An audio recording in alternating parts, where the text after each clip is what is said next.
கட்சியிலிருந்து நீக்கினது செல்லாது, கட்சி இரண்டாக பிளவுட்டு இருக்கிறது.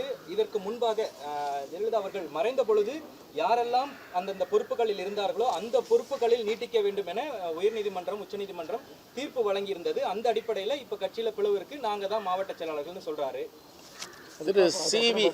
திரு சி.வி. சண்முகம் ஒரு வழக்கறிஞர், தவறான தகவலை சொல்லக்கூடாது. அவருக்கு யாரால் மாவட்ட செயலாளர் வாய்ப்பு வழங்கப்பட்டது, அவருக்கு யாரால் நாடாளுமன்ற மேலவை உறுப்பினராக பொறுப்பேற்பதற்கு வாய்ப்பு அளித்தார்கள், அவருக்கு யாரால் மீண்டும் சட்டமன்ற தொகுதியிலே போட்டியிடுவதற்கான வாய்ப்பு அளிக்கப்பட்டது, மீண்டும் 2026 மயிலம் தொகுதியிலே போட்டியிடுவதற்கு யாரால் வாய்ப்பு அளிக்கப்பட்டது, மீண்டும் அவருக்கு ஏ ஃபார்ம் பி ஃபார்ம் கையொப்பம் இடுகின்ற அதிகாரம் யாரிடத்தில் இருக்கிறது, அண்ணன் எடப்பாடியார் பொதுச் செயலாளரிடத்தில் இருக்கிறது.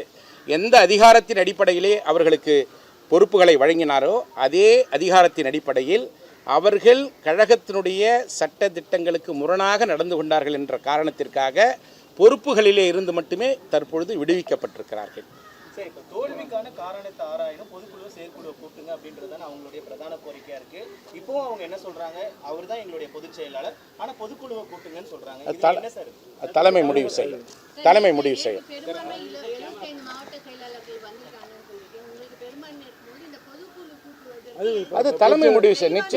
நிச்சயமா தலைமை முடிவு செய்யும். தலைமை முடிவு செய்யும். பொதுச் செயலாளர் கடந்த ஒவ்வொரு தேர்தலின் பொழுதும் ஒரு தோல்வியினை தான் பொறுப்பேற்றுக்கணும், ஆனா இவர் பொறுப்பேற்றுக்க மாட்டாரு, அந்த தோல்வியை எங்கள் பக்கம். நேற்றைய தினம் மாவட்ட கழக செயலாளர்கள் கூட்டத்திலே மிக தெளிவாக விரிவாக ஆலோசனை செய்யப்பட்டது. இன்னும் சில தினங்களில் ஒவ்வொரு மாவட்டத்துடைய பொறுப்பாளர்களையும் கழக நிர்வாகிகளையும் அழைத்து மாவட்ட வாரியாக ஆலோசனை நடத்துவேன் என்று கழகத்துடைய பொதுச் செயலாளர்கள் நேற்றைய தினம் மாவட்ட கழகத்துடைய செயலாளர்கள் கூட்டத்திலே அறிவித்திருக்கிறார். எதிர்கட்சியாக அதிமுக சரியாக செயல்படல அப்படின்னு அமைச்சர் ஆதவ அர்ஜுனா இன்னைக்கு குற்றம் சாட்டுறாரு. ஆதவன் அர்ஜுனா எத்தனை கட்சி மாறி வந்தவர்.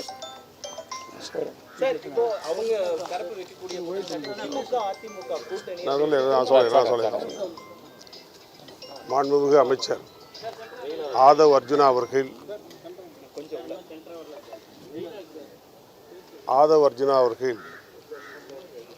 அனைத்து இந்திய அண்ணா திராவிட முன்னேற்ற கழகத்தையும் திமுகவையும் சம்பந்தப்படுத்தி அவதூறான செய்திகளை சொல்லி வருகிறார். ஆதவ் அர்ஜுனா அவர்கள் அவருடைய அரசியல் காலத்தை கொஞ்சம் முன்னே சென்று பார்க்க வேண்டும். அவர் எத்தனை கட்சிகள் மாறி மாறி வந்திருக்கிறார் என்பதையும் பார்க்க வேண்டும். விடுதலை சிறுத்தைகள் கட்சியிலே பணியாற்றி அங்கே பயணித்தார்.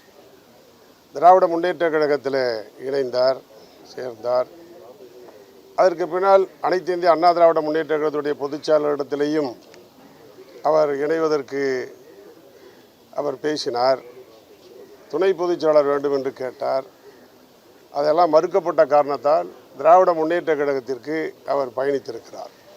அவர் சொல்லுகிற குற்றச்சாட்டை நாங்கள் 100% மறுக்கிறோம். அதாவது எங்களுடைய பொதுச் செயலாளர் எடப்பாடியார் அவர்கள் சட்டமன்றத்தில் மக்கள் மன்றத்தில் தொடர்ந்து திராவிட முன்னேற்ற கழகத்தை எந்த அளவுக்கு மக்களுக்கான விரோத நடவடிக்கைகளை எல்லாம் மக்கள் முன்னே எடுத்து வைத்து, சட்டம் ஒழுங்கு பிரச்சனைகளை எல்லாம் எந்த அளவுக்கு எடுத்து வைத்து, பெண்களுக்கு பாதுகாப்பு இல்லை என்கிற பிரச்சனையெல்லாம் எந்த அளவுக்கு எடுத்து வைத்து, போதைப் பொருள் நடமாட்டத்தை பற்றிய கடுமையான விமர்சனத்தை எல்லாம் திராவிட முன்னேற்ற கழக அரசு, ஸ்டாலின் அவருடைய அரசு மீது எடுத்து வைத்து, எடப்பாடியார் அவர்கள் சட்டமன்றத்தில் 5 ஆண்டு காலம் எப்படிப்பட்ட எதிர்ப்பை பதிவு செய்திருக்கிறார் என்பதெல்லாம் உங்களுக்கு தெரியும். அதேபோல் எழுச்சி பயணத்தில் தமிழ்நாடு முழுக்க பயணம் செய்து எடப்பாடியார் அவர்கள் திராவிட முன்னேற்ற கழக அரசின் அலங்கோலங்களை, சட்டவிரோத நடவடிக்கைகளை, மக்கள் விரோத நடவடிக்கைகளை, குறிப்பாக திராவிட முன்னேற்ற கழக அரசின் ஆட்சியினுடைய இயலாமையை, ஆட்சி நடத்துகிற மோசமான நடவடிக்கைகளை பற்றி கடுமையாக விமர்சித்திருக்கிறார்கள். இது மூலை முடுக்கெல்லாம் அவருடைய குரல் ஒலித்திருக்கிறது.